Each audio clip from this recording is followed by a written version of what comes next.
Assalamualaikum warahmatullahi wabarakatuh. Perkenalkan, nama saya Richard Andriano dengan NIM 52024200018 dari Prodi Pendidikan Teknik Otomotif Fakultas Teknik Universitas Negeri Semarang angkatan 2020. Di sini saya ingin menyampaikan sebuah materi mengenai transmisi manual tipe sliding mesh. Berikut daftar isi materi yang ingin saya sampaikan. Yang pertama ada pengantar, pengertian, komponen, cara kerja, kelebihan, dan kekurangan. Untuk yang pertama ada pengantar materi. Transmisi merupakan bagian dari sistem pemindah tenaga pada sebuah kendaraan. Transmisi berfungsi untuk meneruskan tenaga dari mesin ke poros propeller. Yang kedua ada pengertian transmisi sliding mesh. Transmisi tipe sliding mesh merupakan jenis transmisi manual yang cara kerja dalam pemindahan gigi dengan cara menggeser langsung roda gigi input dan outputnya.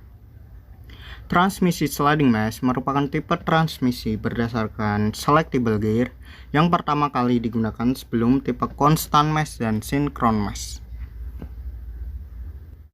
Untuk yang ketiga ada komponen transmisi sliding mesh.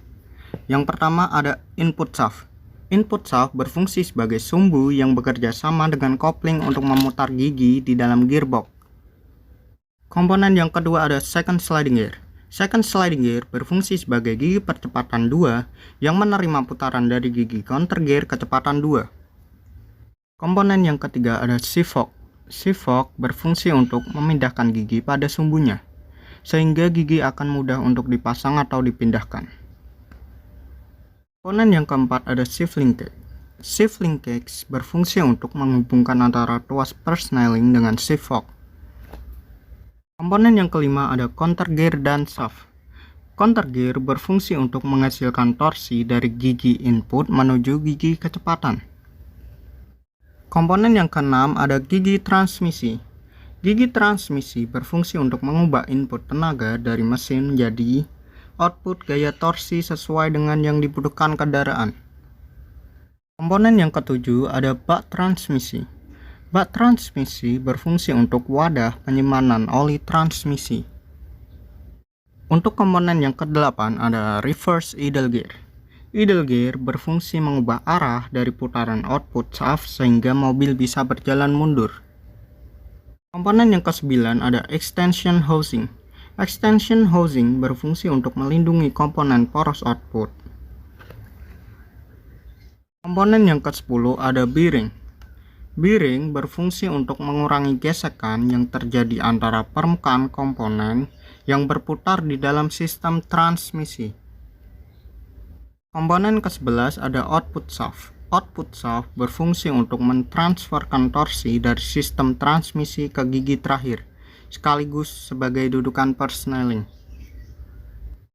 Komponen yang terakhir ada tuas persnelling. Tuas persnelling berfungsi untuk memungkinkan pengemudi dapat memindahkan gigi transmisi berdasarkan kondisi mengemudi. Keempat ada cara kerja transmisi sliding mesh. Yang pertama pada posisi gigi 1, aliran putarannya sebagai berikut.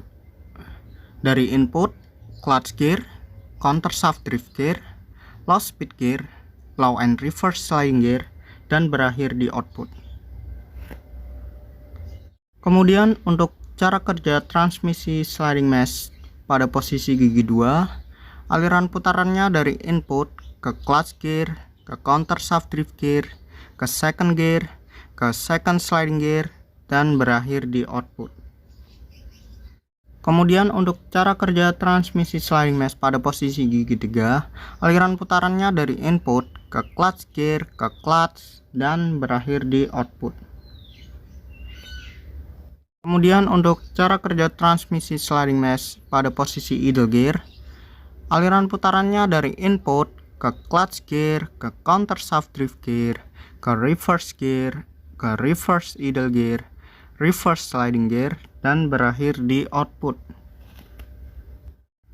Yang kelima ada kelebihan transmisi sliding mesh.